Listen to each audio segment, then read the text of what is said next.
प्रियंका, आज मैं एक बहुत ही इम्पोर्टेंट प्रेस्टिजियस इवेंट का हिस्सा बनी हूँ और मैं हूँ नासिन फरीदाबाद में। ये basically national academy of customs indirect taxes and narcotics department है। यहाँ पर आज लगभग 51,000 से भी ज्यादा कैंडिडेट्स जो भारत सरकार की तरफ से जिन्होंने सरकारी नौकरी के लिए क्वालिफाई किया, आज 37 अलग अलग लोकेशंस पर उनको अपॉइंटमेंट लेटर्स दिए गए हैं और नासिन फरीदाबाद उन लोकेशंस में से एक लोकेशन है फरीदाबाद में, जो कि यहाँ के सेक्टर 29 फरीदाबाद में है। और ये इवेंट जो है अपने आप में एक बेहद ही खास इवेंट है, क्योंकि इस इवेंट को डायरेक्टली पीएम ने वीडियो कॉन्फ्रेंसिंग के जरिए इससे कनेक्ट किया और वो जो भी कैंडिडेट्स जिन्होंने अलग अलग एग्जामिनेशंस को पास करके, चाहे वो यूपीएससी हो, एसएससी हो, रेलवे हो, आर्म्ड फोर्सेस के जो एग्जामिनेशंस होते हैं उनको पास करके उन्होंने सरकारी नौकरियां ली हैं, उन सब के एक करियर की नई शुरुआत है। और ऐसे में प्रधानमंत्री ने उनके साथ सीधे कनेक्ट होके उनको ये रास्ता, ये मार्ग प्रशस्त किया कि उनको अपनी नौकरी किस तरह से करनी है। ये 10 लाख रोजगार पिछले 5 सालों में ये एक लक्ष्य रखा गया है कि आने वाले 5 सालों के अंदर जो है 10 लाख रोजगार जो है वो पीएम का एक ख्वाब है, जिसको पूरा करने के लिए ये लगातार इवेंट्स हो रहे हैं और इसका ये 11th एडिशन है इस बार। और इसमें लगभग जिस लोकेशन पे मैं अभी हूँ नासिन में, यहाँ पर 106 कैंडिडेट्स जो है उनको अपॉइंटमेंट लेटर दिए गए हैं।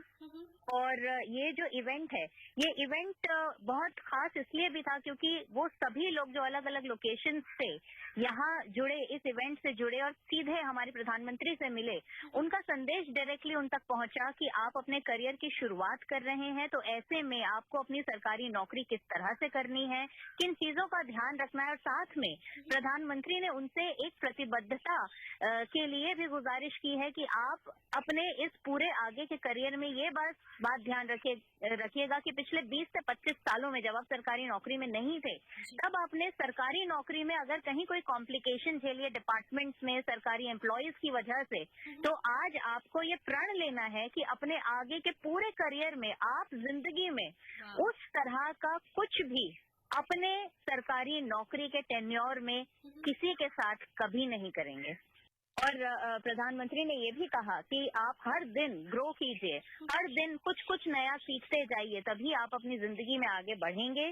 और अपने एक पोर्टल कर्मयोगी प्रारंभ के बारे में भी बताया सभी कैंडिडेट्स को कि यहाँ पर इतने सारे आपको ऑनलाइन ट्रेनिंग और कोर्सेज मिलेंगे जिनके जरिए आप हर दिन अपने करियर में, हर दिन अपनी लाइफ में ग्रो करेंगे, आप अपने स्किल्स को बढ़ा पाएंगे। तो आज से जो आपके करियर की नई शुरुआत हो रही है, इस दिन से लेकर जब तक आप नौकरी में रहेंगे, आपको निरंतर आगे बढ़ना है। जी बिल्कुल। माला, आपसे जानना चाहेंगे कि किस किस तरीके से इवेंट आगे बढ़ा, शुरुआत कैसे हुई, फिर किस तरीके से प्रधानमंत्री श्री नरेंद्र मोदी वीडियो कॉन्फ्रेंस के माध्यम से जुड़े और कैसा रिस्पांस रहा वहाँ पर वेन्यू में?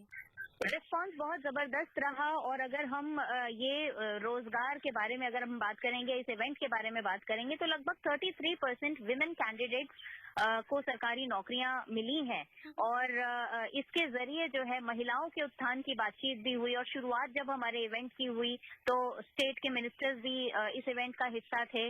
और उसके बाद जब कार्यक्रम शुरू हुआ तो शुरू होने के कुछ समय बाद प्रधानमंत्री सीधे कॉन्फ्रेंसिंग के जरिए जुड़े और कैंडिडेट्स यहाँ पर मौजूद थे जिनको आज अपॉइंटमेंट लेटर मिला। उन सब ने बिल्कुल सीधे, जिसे कहते हैं ना कि सीधे प्रधानमंत्री जी के मन की बात उन तक पहुंची है कि आपको अब अपने आने वाले करियर में आपको किस तरह से आगे बढ़ना है। तो सीधे प्रधानमंत्री ने उनको अपनी सोच के जरिए ये बताने की कोशिश करी कि आपको भी, सब नागरिकों की तरह आपको भी अपने करियर में, अपनी नौकरी के जरिए उस आखिरी तबके तक फायदा पहुंचाना है जो दुर्गम कंडीशंस में बैठा है। उस इंसान तक भी आपको आपकी नौकरी में होने की वजह से फायदा होना चाहिए और इसका आपको प्रण लेना है। जी बिल्कुल। माला, वहाँ पे एक शॉर्ट फिल्म भी दिखाई गई थी, उस शॉर्ट फिल्म में क्या कुछ खास रहा?